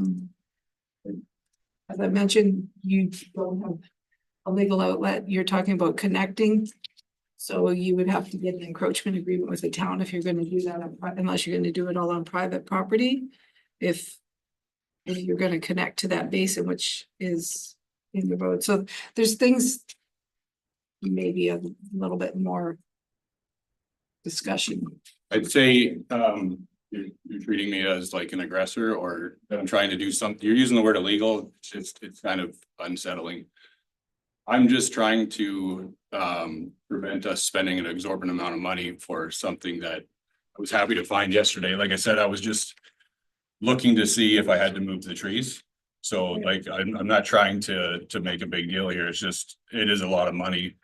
And I think we found an easy solution.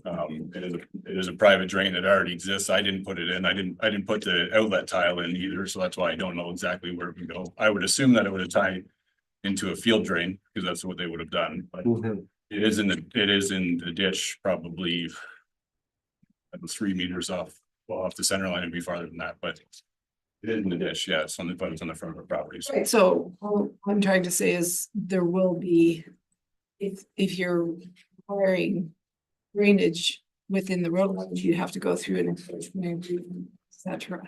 And I don't believe I said illegal, I said not legal.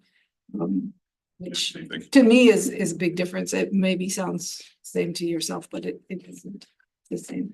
So To rest your ideas, legal outlet is just a term under the Drainage Act. It doesn't imply you're doing something illegal. It just applies your water doesn't have the right It was more the tone that it was accepted that I didn't appreciate. Well, So I think we can just- cut through that by saying that it's mutually beneficial to both you because of the configuration of your lot and being surrounded by his farm. If you can kind of work it out, I think we're saying we can be agreeable to that, but there's a couple of little Ts to cross and Is to dot. Yeah, that's fine. Yeah, yeah. Because bear in mind, if that drain runs under the municipal road allowance, it's a municipal private drain. It's not intended for agricultural drainage. So that's what Elizabeth's trying to get at. The property does not have a legal adequate outlet under the Drainage Act. It's currently connected into a private drain that could be owned by the town. So that is why before you throw away the money that you put into engineering, because if you do withdraw, they're responsible for your portion of engineering. It's worth sitting down with Elizabeth and Josh, determining A, how much was spent on engineering today, because that might change your mind entirely. And B, this might be the best way for the future anyways, given that it's a system that there currently doesn't have standing and it's in the road allowance. So any work you'd have to do, you'd have to come get a permit. If you're tying in, you'd have to possibly get an easement agreement with the town, which includes insurance and registering it on deed and title. On the surface, it sounds very easy what you're proposing, but if that connection's in the town road allowance, it's not that straightforward. We're going to still require protections because now our infrastructure is draining your private property. We always usually require those kind of connections to go through the Drainage Act like we are today. So I think it'd be a good idea for you to sit down with our staff and Mr. Warner and go through those scenarios, look at where your costs are today, and at least have further discussion on that matter. You're saying connection, what connection are you talking about? Are you talking like connection to a municipal drain? Or are you talking connection of the physical two catch basins? So if there's a drain running around underneath the road right now and it's not a municipal drain, it's a private drain owned by the municipality intended to drain the road, not intended to drain the neighboring fields. So to connect your farm drainage into that, we would either require typically an easement agreement or actually you to go through the Drainage Act. So it may be financially more advantageous for you to keep the course than it is to go through that process. So that's why I'm encouraging you to just sit down with staff and go through those alternative processes to see whether or not that is a better solution for the two of you than this municipal drain is. I think there's too many unknown answers right now for council or yourself to make a true decision, and that it'd be best that give you more time to talk this through with staff. Yeah, and I just want to reiterate, like, we're just here to present something that we found that we've seen hugely beneficial. Like you said, I don't understand all of the legal hoops to jump through and that stuff for sure, but like I said, it's a lot of money, so if we could find an easier solution, that's what we're looking for. So I think what I hear is that we're gonna send it back for some revisions. So I'll read the motion. Moved by Councillor Wolfett and seconded by Councillor Vacy that the report Dobbin Engineering Incorporated dated February 21st, 2025 regarding the Anna drain be referred back to the engineer for design revisions. Favor? That's carried. Another motion moved by Councillor Wolfett and seconded by Councillor Vacy that the consideration meeting for the Anna drain be adjourned. Favor? Carried. Mr. Mayor, I'll turn it back over to you, sir. Thank you, Councilor. Okay, council, let's take a 5-minute personal break. I ask you to be back in your chairs. And so we'll continue with the rest of the meeting.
the agenda for the evening. I know there's all candidates meet. Councilors have indicated they'd like to go to that, so we'll try to keep things moving tonight. Back to item 8.2.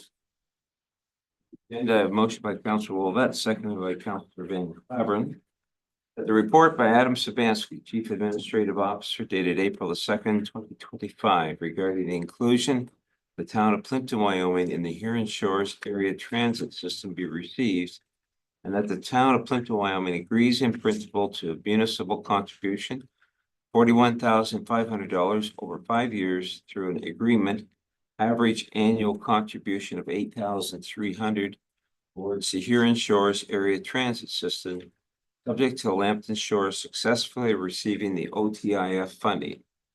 And that the town of Plympton-Wyoming agrees to allocate provincial gas tax for transit to Lambton Shores for the Huron Shores Area Transit, and that the town of Plympton-Wyoming CEO be designated as a project team representative as required for the OTIF application.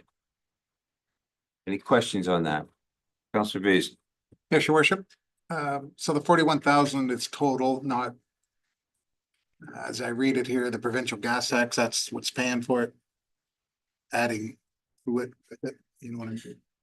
So the town's contribution from whichever funds that the council decides to specify them from is $8,300 a year.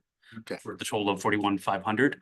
And when we become part of the transit system, we become eligible for the transit portion of the gas tax. That portion of the gas tax would go to Lambton Shores to fund the system. Just the transit portion, which we currently do not collect, if we're not currently part of the transit system. Okay. Thank you. That's all that. Is there any routes being talked about, what route this bus would take? Like what I'm thinking is like Kamlaki area, Wyoming area, would it serve our whole community? Sabansky? So in discussions with Lambton Shores, and I believe identified in my report, the only location they're currently looking at is Wyoming. The reason for that is easy expansion of the system. To bring buses to the northern area of the town would have to possibly require a major upgrade and change of their current transit route. The bus currently goes through very close to Wyoming, so they feel they could accommodate Wyoming for a very inexpensive price. Whereas if we were to look at other additions, it would be notably more money due to the distance from the 403 and the current route. Well, my comments would be the majority of population is north of the 402.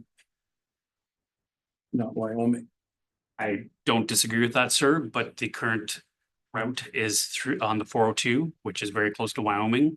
And that's why Lambton Shores thought it would be a natural expansion. Unfortunately, expanding out to the northern area of our municipality would not be as cost effective and would require a notable change to this approval. Yeah. Considered what the usage would be at all?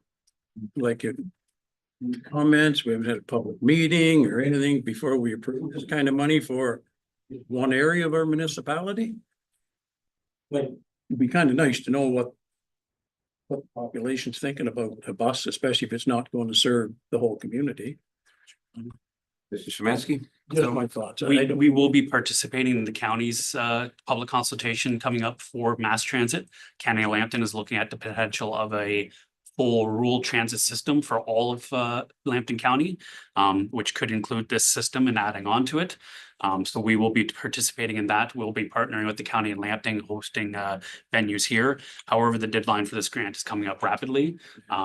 There was suggestion by council previously that we would like to join in with this system if we had the opportunity. The opportunity was presented to us by Lambton Shores. At this time, they were only willing to consider a stop in Wyoming. So I'm simply suggesting that we take advantage of the opportunity that's been presented to us today. I know we've had a lot of our residents that have expressed an interest in getting involved with this. Anything further? Call for the vote. All those in favor? Carried.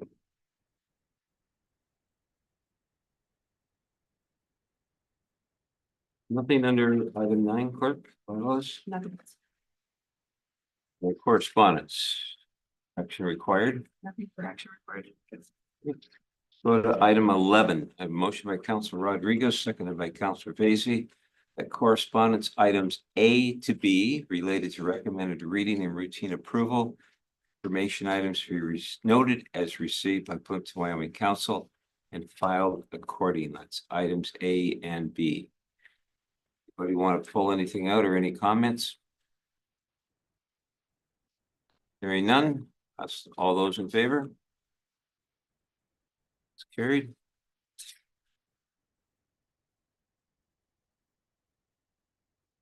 Okay, let's go to item 12, new business. Councilor Vacy. Nothing. Okay, Councilor Rodriguez. Councilor Van Clavering. Nothing for me, sir. Councilor Waldeck. No, sir. Deputy Mayor. Nothing, sir. One question, Councilor Rodriguez, the conservation authorities have been entering into some discussions about farm using some farms. For do you know where we're at that? Is that just in the preliminary stages? So our agenda was just released yesterday for our meeting next week, and it is on the agenda. So I don't know exactly, I haven't gone through that agenda in detail to be able to answer you possibly, but Maybe after when you've got something, if you don't mind sharing it with us. yes, for sure, what the outcome, I can share what's on the agenda, send it to you and for everybody. So you can kind of get a heads up on it.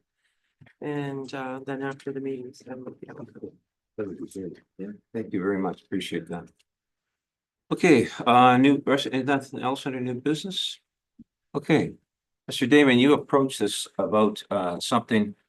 And obviously you don't have a delegate request.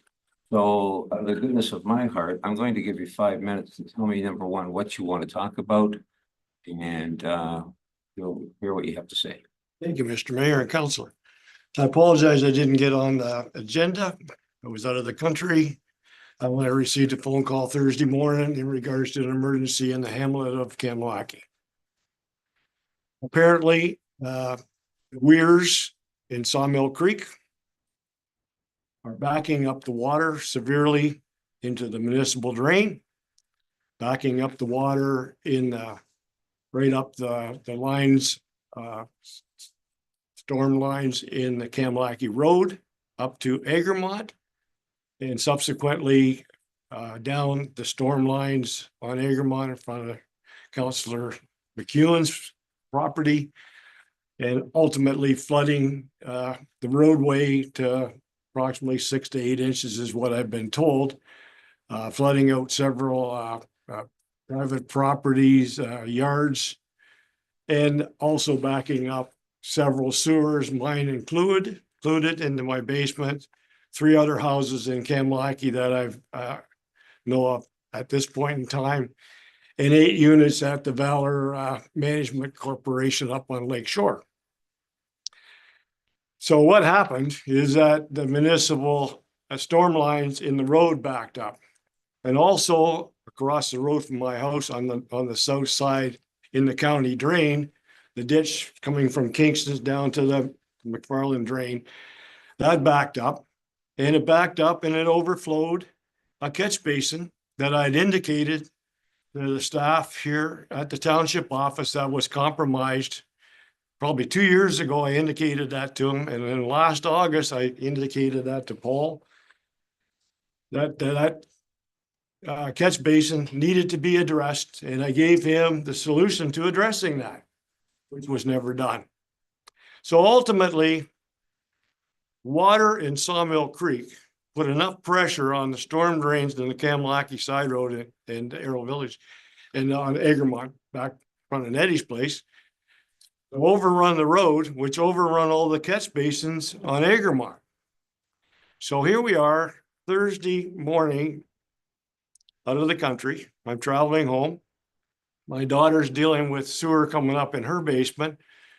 And she goes over to my house and there's currently 2 inches of sewage water floating in my basement. Not everybody else is in the same situation. So we have now incurred in Plympton Township, in the hamlet of Kamlaki area, about $500,000 to $700,000 worth of liability. I've incurred over 30,000 in my basement. And Valor Management told me that they're looking at close to $500,000 in their complex down there. All due to the fact that this municipality has not acted in regards to the two weirs or dams, as I call them, on Sawmill property. There's 5 feet of drop. So if you took this as the top of the weir, there's 5 feet of drop from this, the second weir, not the first weir, the second weir on the west side of the property, close to the property line of the golf course, to the channel, the engineered channel elevation. That's holding back 5 feet of water. Now you move back into the golf course. They flood the whole golf course and come back to the first weir. Now that weir has 4 feet of drop in it.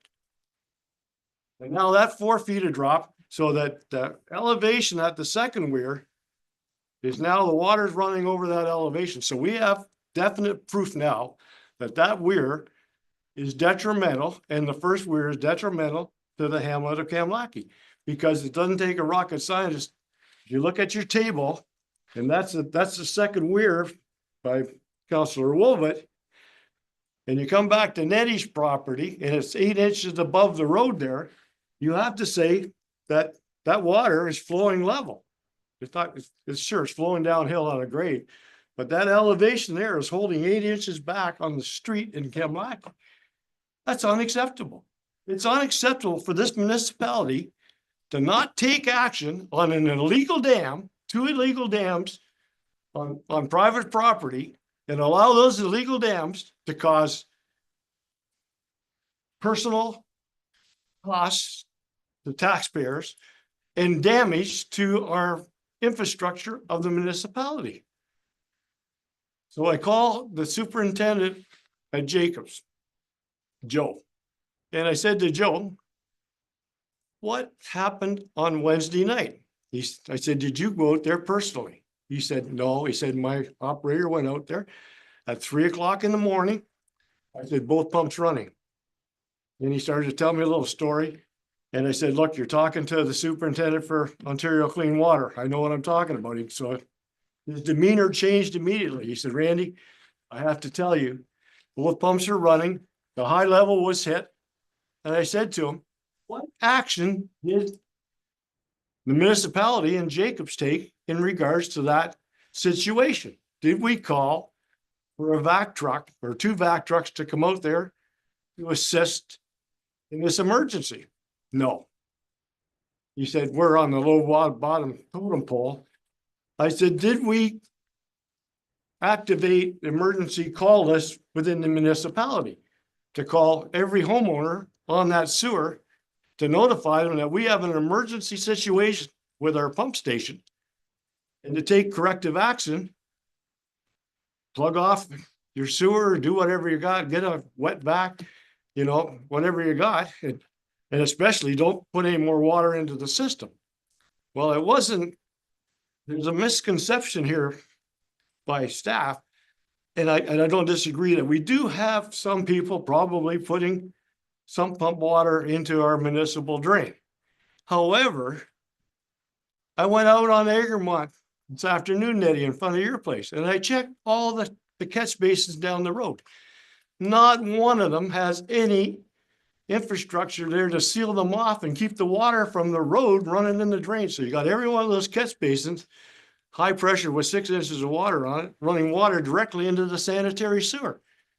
Plus the catch basins across from my house on the county ditch are all overrun, which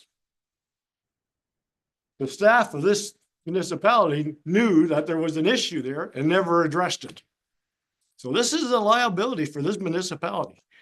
So what I propose tonight is that this council get busy, exercise their legal right under the Municipal Drainage Act, and give Sawmill a notice that those 2 weirs got to be taken out in whatever period of time is legal. And if they don't, go in there and take them out with an excavator and put that drain back to its natural flow. So we eliminate future flooding of agricultural land and of private property and of our, most importantly, our sanitary sewer. And I would like to note that I was here when we had the condos. And Mr. Adam indicated to me that there was an X number of condos that were being approved to be attached to that sewer system. That makes me smile a little bit now because we don't have those condos on the sewer system and it's still overrun. And I said at that meeting, I can directly remember saying, Adam, there's no way that we can add those extra condos to that sewer. Luckily, that whole project has gone into sewer, so to speak. So I want this council to take action tonight. Someone to put a motion on the table to talk to your legal staff, what it takes under the Municipal Drainage Act to get those weirs taken out of that drain immediately before we have another rainfall and another flood and these basements all backed up again. Because my insurance company, I already had water back up, rainwater back up 2 years ago. That cost me $30,000 because it didn't come in a window or a door. And now I got sewage. They're going to cover the sewage back up. But these insurance companies are all talking. Valor's talking to my insurance company. Everybody's looking at who's going to pay. And these poor people down at the Valor, I feel bad for them. Like I got insurance and okay, I'm out $30,000 because I got stuff's going to get paid. I got personal items that can't be replaced that have been destroyed. But these poor people down at the Valor complex, I talked to one gentleman down there. They only got renter's insurance. And I don't know anything about that. And the guy says to me, all we could get was $30,000 worth of renter's insurance. So I don't know. I'm not a renter. And I said, what? He said, yeah. He said, I had $40,000 to $50,000 worth of damage to my personal items. He said, Valor's going to fix the walls. My renter's insurance, he said, I'm out $10,000 to $20,000 personally. And another person in the village of Kamlaki, across from you at Bare Metal's mother's house, Nettie, they moved into that property 2 weeks ago. And I talked to that gentleman. He was just about in tears today, in tears. Moved into that property 2 weeks ago. Beautiful house. I looked down the basement, got all kinds of furniture in the basement. He just had service master in there and he going, we just moved in here 2 weeks ago, Randy. And this flood, the sewer was up 5 or 6 inches in his basement. Thank you. I'm gonna have to cut you off because Yeah. now you're starting to name personal things in there. So we'll just stop it where you were at. Appreciate what you've brought forward. Councilor Rodriguez. Thank you, Mr. Mayor. I'd like to make a motion to have staff bring us back some further information.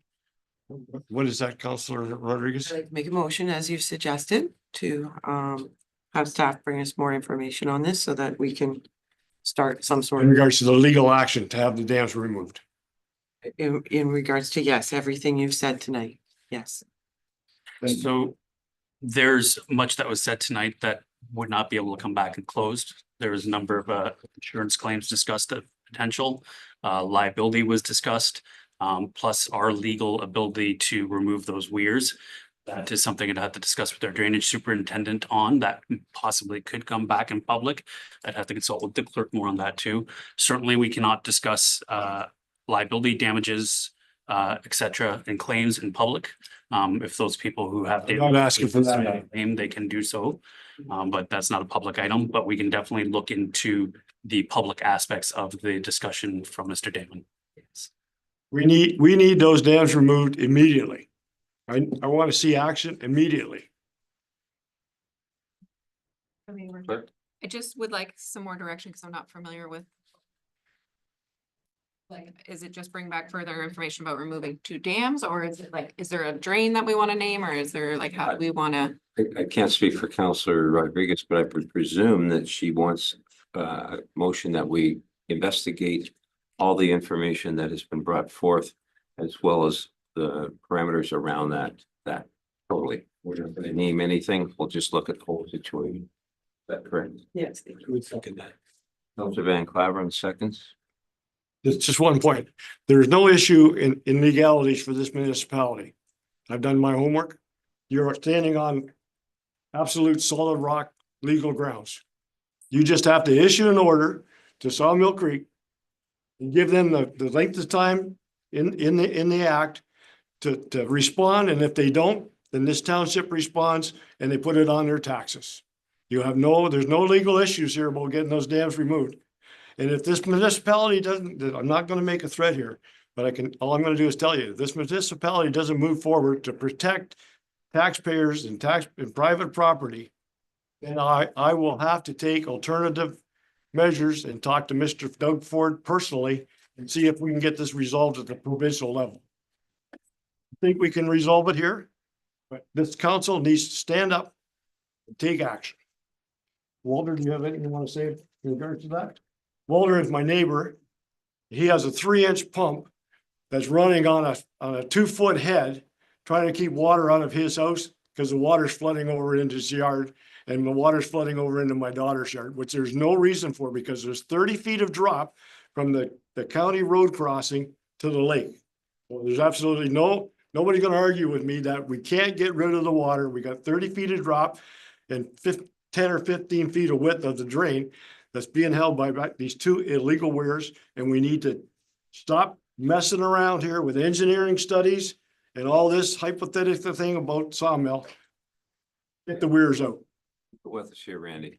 I have a motion by Councilor Rodriguez, seconded by Councilor Van Claveren, that staff bring back further information regarding the concerns addressed by Mr. Randy Damon at the April the 9th regular council meeting. Council, are you clear on that? All those in favor? Carried. Thank you, councilors. Appreciate your attention. Okay, council, let's go to clerk. Do we have anything under closed this evening? No, nothing at this time. If I may, through your worship, I just wanted to provide some context on the McFarland drain that is currently being investigated by Michael Garrett's, and he has come up with what he believes as the engineer as a good solution to the weir problem. So I don't know when that consideration meeting is scheduled. It's not currently scheduled, I don't believe, but council will have their say at that point too in regards to McFarland drain. That's the one that runs out there in that area. The golf course, yeah. Just a question, and I don't want to get into a lot of details here because there's a lot of legalities around this thing, but does anybody recall what we did with that dam? There was something done with that dam back in there, and I just can't recall what was done. The pipe size or something. Yeah, something, I think my first term. much the same type of reason. But I can't We remember. have to do some research on that. Yeah. We leave that, maybe that can be included, Counselor, with what staff comes back to. Okay. All right, let's go to item 14.1. I have a motion by Deputy Mayor McEwen, seconded by Counselor Van Claveren, that bylaw 33 of 2025 being a bylaw to confirm all resolutions of the council meetings held March the 27th and April the 9th, 2025 be taken as read 3 times, finally passed, and the mayor and clerk be authorized to sign the said bylaw accordingly. All those in favor?